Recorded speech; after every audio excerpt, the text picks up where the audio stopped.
आज हम बात करने वाले हैं pardoning power in India. Pardoning power है किसके पास? प्रेसिडेंट जी के पास है। तो उन्हीं की इस पावर के बारे में हम बात करने वाले हैं। ये पावर हमारे यूपीएससी के मेंस के पॉइंट ऑफ व्यू से बड़ी इंपॉर्टेंट है इस साल, इसीलिए इसे थोड़ा डिटेल में देखेंगे। बाकी पावर्स भी होती हैं लेकिन वो सब आपने पढ़ रखी है प्रीलिम्स में, उनका इतना यूजफुल केस है नहीं इस समय। जो यूजफुल केस है पार्डनिंग पावर का, मैं आपको बता देता हूँ और अच्छे से समझा देता हूँ। तो स्टार्ट करते हैं। पावर टू पार्डन जो है ना, वो है क्या? पार्डनिंग पावर ना एक इंसानियत के नाते किसी को माफ़ करना, बस इतनी सी बात है। ये human face of the law दिखाती है कि भाई लॉ का भी एक इंसानी चेहरा है, मतलब इंसानियत की तरह सोच पाती है। लॉ हमेशा एक रेशनल और उस पर नहीं चलती है कि भाई क्या सही क्या गलत, हमेशा इन चीज़ों पे नहीं चलेगी। कई बार होता है कि ठीक है यार गलती हो गई थी लेकिन सुधरने का मौका देते हैं तुझे। एक एक्स्ट्रा ऑर्डिनरी कॉन्स्टिट्यूशनल पावर है, किसके पास है? President of India. दूसरी किसके पास है? Governor of state. प्रेसिडेंट के पास कहां पर दे रखी है? आर्टिकल 72 में दे रखी है। गवर्नर जी के पास कहां दे रखी है? आर्टिकल 161 में दे रखी है। ये जो पावर है ना, अलाउ करती है एग्जीक्यूटिव को to temper justice with mercy. कि मतलब आप जस्टिस के साथ छेड़छाड़ कर लो कि भाई ठीक है जस्टिस अभी बैक साइड में रखते हैं, मर्सी दिखाते हैं पहले इंसान पर। और ये हमेशा नहीं कर सकते आप, फिर तो जस्टिस का मतलब ही क्या रह जाएगा। ये कर सकते हैं कि भाई बहुत कुछ केसेस में, बहुत कि हाँ ठीक है इंसान को सुधरने का मौका मिलना चाहिए, ऐसे अगर केस आए तब इस पर बात हो सकती है। ये शो करता है क्या चीज़? कंपैशन और करेक्शन। मतलब कि कंपैशन और करेक्शन भी गोल है क्रिमिनल जस्टिस सिस्टम के। हमेशा फांसी पर चढ़ाना, हमेशा सजा देना ही ये गोल नहीं है। कंपैशन और करेक्शन भी एक तरीके का गोल है। किसका? क्रिमिनल जस्टिस सिस्टम का, हमारे भारत का। इस ये जो पावर है ना, इनका हर चीज़ का एक ओरिजिन होता है। तो इसका ओरिजिन कहाँ है? राजा के टाइम का, मतलब मोनार्किक ओरिजिन है इसका। लेकिन अब मॉडर्न डेमोक्रेटिक समय में इसका ओरिजिन कहाँ देखा जाता है? कॉन्स्टिट्यूशन में देखा जाता है। तो कॉन्स्टिट्यूशनल सेफ्टी वॉल्व तरीके से इसे मान सकते हैं। इसे यूज किया जाता है रेयरली, लेकिन मीनिंगफुली यूज कर सकते हैं इसे। कॉन्स्टिट्यूशनल प्रोविजन क्या है? ठीक है, कौन कौन से कॉन्स्टिट्यूशनल प्रोविजन है? आर्टिकल 72। अब कॉन्स्टिट्यूशन प्रोविजन कहां पर दे रखा है? आर्टिकल 72। आर्टिकल 72 में किसके पास पावर है? प्रेसिडेंट जी के पास पावर है। ये एक सेंट्रल लेवल की पावर हो गई। इसमें अगर क्या करते हैं पार्डनिंग पावर में? क्या है इसमें, मतलब इसमें लिखा क्या है? एज अ बेयर एक्ट तो आपको पढ़ना ही है, मैं हर बार नहीं बोलूंगा एक ही चीज़। आपको जब भी मैं कोई आर्टिकल बताऊं तो आपको बेयर एक्ट से उसे रेफर करना है, एक एक लाइन उसकी पढ़नी है। तो इसमें क्या दे रखा है? President can grant pardon, reprieve, respite और रेमिशन ऑफ पनिशमेंट। मतलब पार्डन कर सकते हैं कि माफ कर दिया कि जाओ, रिप्राइव कर सकते हैं, रिस्पाइट कर सकते हैं किसी स्पेशल कंडीशन में, रेमिशन मतलब उसी सजा को कम कर दी, मतलब 10 साल की थी 7 साल की कर दी, 5 साल की कर दी, इस टाइप का एग्जाम्पल में समझ लो। फिर है in cases where the punishment is by court martial, वहां पर भी कर सकते हैं। In cases involving death sentence, वहां पर भी कर सकते हैं। In offensive against union laws, वहां पर भी कर सकते हैं। मतलब कोर्ट मार्शल हो रहा है किसी इंसान का, अगर कोर्ट मार्शल हो रहा है किसी इंसान का, तो उसमें कौन ग्रांट करेगा पार्डनिंग पावर? किसके पास है पार्डनिंग पावर? प्रेसिडेंट जी के पास है। क्या गवर्नर के पास है? नहीं है। डेथ सेंटेंस कौन माफ करेगा? किसके पास पावर है? प्रेसिडेंट जी के पास पावर है। क्या गवर्नर के पास है? नहीं है। यूनियन लॉ के खिलाफ कौन करेगा? प्रेसिडेंट करेंगे। फिर दूसरा आ जाता है आर्टिकल 161। किसके पास दे रखी है पावर? गवर्नर के पास दे रखी है। ये एक स्टेट लेवल पावर हो गई। इसमें करते हैं ग्रांट कर सकते हैं पार्डन, रिप्राइव, रिस्पाइट और रेमिशन, सेम चीज हो गई। लेकिन किसके लिए? सिर्फ ऑफेंसेस अगेंस्ट स्टेट लॉज, सिर्फ offences against state laws, union laws नहीं है। यूनियन लॉज नहीं है, याद रखना। गवर्नर के पास यूनियन लॉज के खिलाफ पार्डनिंग पावर नहीं है। ये can not interfere with death sentence decisions, unlike the president. वो तो बता दिया मैंने आपको। अब इसका रेशनल देखते हैं कि मतलब दी क्यों गई ये पावर। ये पार्डनिंग पावर दी गई है, उसके पीछे कोई लॉजिक, कोई रीजन, कोई थिंकिंग तो रही होगी। ऐसे तो नहीं दे दी जाती कोई पावर। तो देखते हैं क्या क्या रेशनल था इसके पीछे का। कि भाई करेक्टिंग जुडिशियल एरर, कई बार जुडिशरी से भी कुछ एरर्स हो जाती हैं। कई बार होता है कि कोर्ट्स भी कुछ चीज़ें ओवरलुक कर जाती हैं या फिर छोड़ देती हैं, कुछ चीज़ें मिस हो जाती हैं। तो कभी कभी कोर्ट जो मिस्टेक करती हैं उसके लिए कॉन्स्टिट्यूशनल रेमेडी है। अब पार्डनिंग पावर में ये नहीं होता कि फिर से आपका केस दोबारा सुना जाएगा। इसमें सिंपल प्रेसिडेंट के पास पावर होती है ऑन द बेस, उनकी एडवाइस पर होती है काउंसिल ऑफ मिनिस्टर की। लेकिन हाँ उन्हीं की पावर कही जाती है कि ठीक है देख लेते हैं आपके केस में। ये नहीं देखा जाता कि शुरुआत से सुनवाई होगी, मेरिट डिमेरिट सब चीज़ नहीं देखी जाएगी। उन्हें लगता है कि ठीक है इसे दे देना चाहिए तो दे देते हैं, नहीं देना चाहिए तो नहीं देते हैं। दूसरा क्या है इसका? जस्टिस न्यूट्रल और justice enhancing. Mercy is not about questioning the courts reasoning, it's about balancing justice with humanity. Simple बात यह है कि कई बार ऐसा समय आएगा, कई बार, हर केस में नहीं, कई बार ऐसा होगा कुछ कुछ केसेस में कि भाई जस्टिस को पीछे रख के हमें ह्यूमैनिटी की ओर जाना पड़ेगा, उसके लिए ये पावर दे रखी है। तीसरी चीज क्या हो गई, कंपैशन एंड पॉलिसी कंसीडरेशन।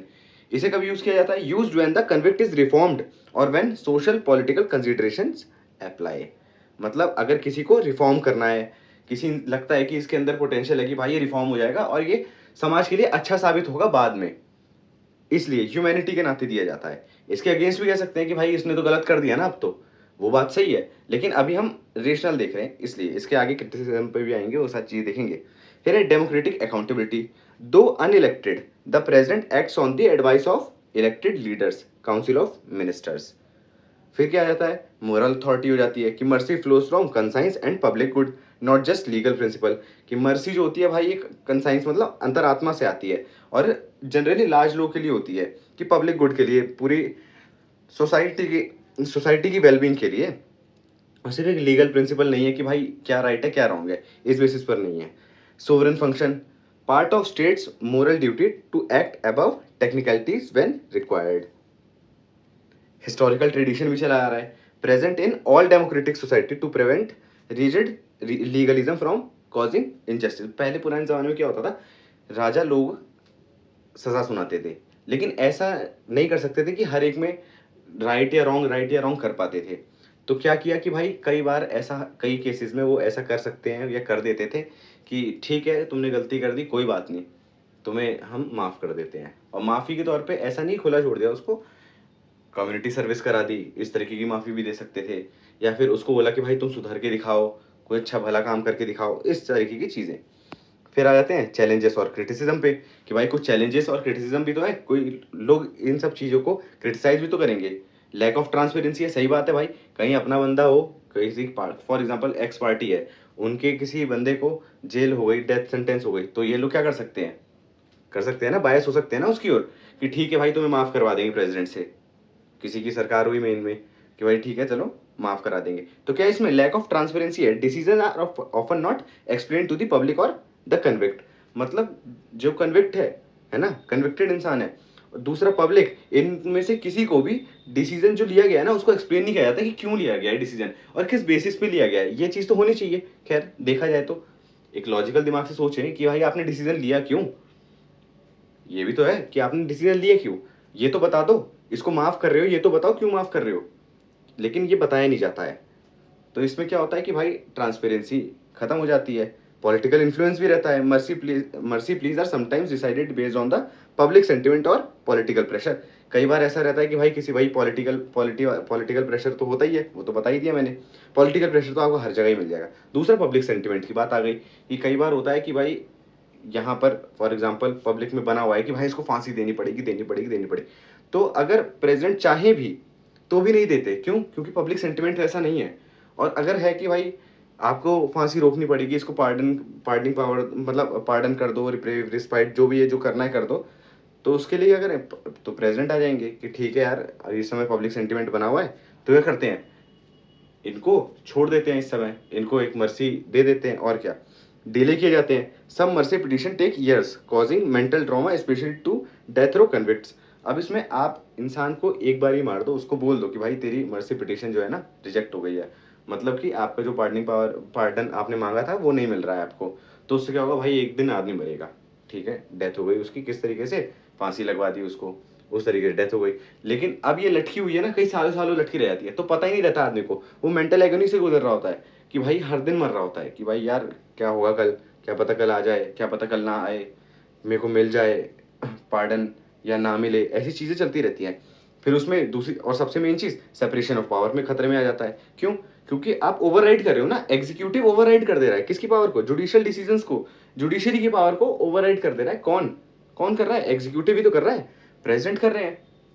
फिर आता है नो स्टैंडर्ड रिव्यू प्रोसेस, और आपको बता ही चुका कि भाई कोई स्टैंडर्ड रिव्यू प्रोसेस नहीं है, कोई एसओपी नहीं है कि कि भाई एसओपी बनाए कि भाई पहले ये होगा ये होगा ये होगा और इस बेसिस पे हम इसको पार्डन कर देंगे, अगर करना होगा तो इसमें ये भी है कि फिर देखो no legal obligation to provide reason orders, कि रीजनिंग उसके पीछे की क्या है, making it vulnerable to arbitrariness, और ये कई बार आर्बिट्रेरी भी हो जाती है।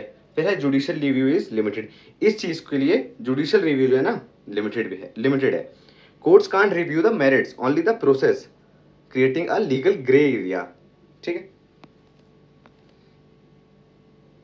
फिर है कुछ इंपॉर्टेंट सुप्रीम कोर्ट की जजमेंट है, ये सारी ये आप लोगों को देखनी है कि केस क्या है और की प्रिंसिपल क्या इस्टेब्लिश हुआ है। जैसे पहले बताया तो Mohinder Singh versus state of Punjab 1977 में आया था ये केस। इसमें आता है कि भाई पार्डन जो है ना can not be granted arbitrarily, must follow due process of law होना चाहिए। मतलब जो आपने डिसीजन दिया है ना वो जस्टिफाइड होना चाहिए।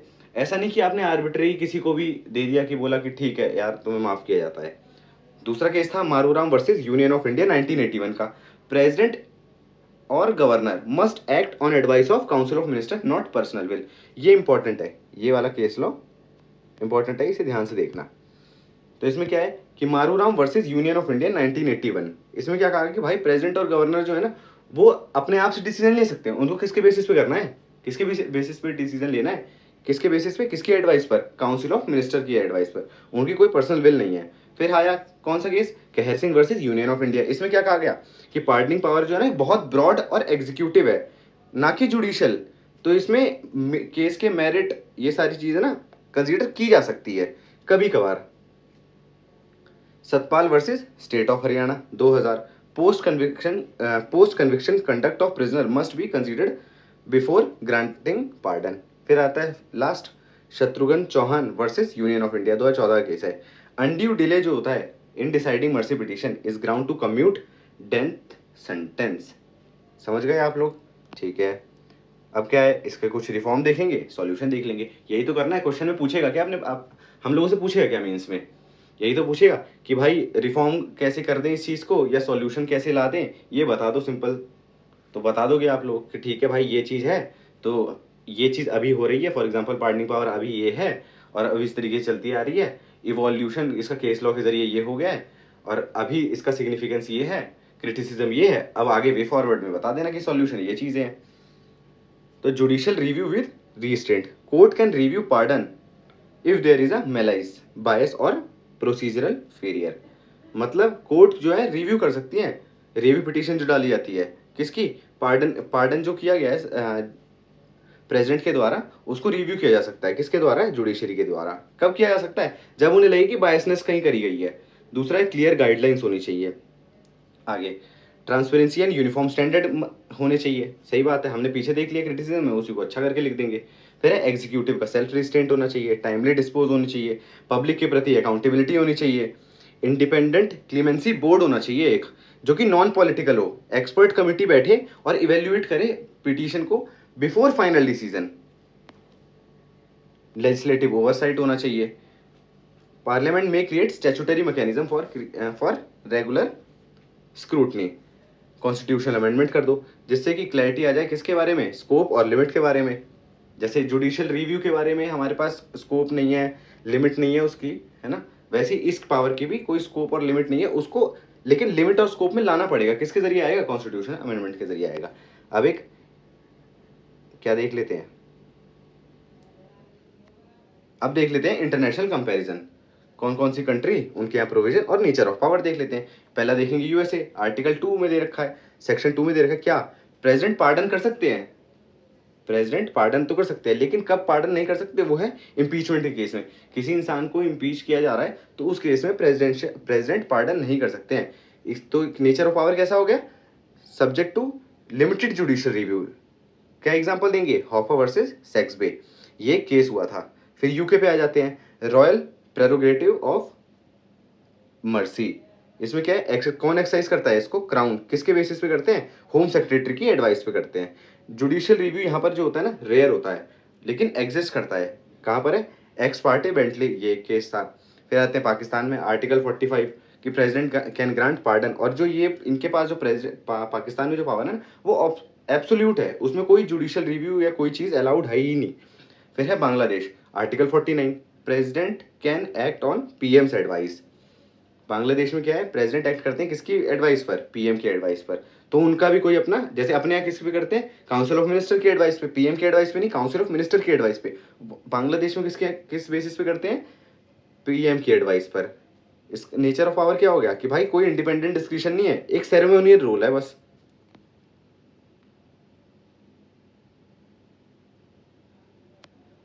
फिर आ जाते हैं आखिरी में, अपन को कंक्लूजन भी तो लिखना है कि पूरा अपना आंसर कंप्लीट हो गया है। अब ये कंटेंट को आप जाकर किसी भी क्वेश्चन में ढाल के देख लेना, हर कोई सा भी क्वेश्चन हो इस मतलब इस टॉपिक से रिलेटेड, आप हर एक को आंसर कर लोगे। आ गया conclusion. Even mercy must march to the rhythm of reason. कितनी अच्छी लाइन है कि मर्सी भी किसके साथ चलनी चाहिए, रीजन के साथ चलनी चाहिए।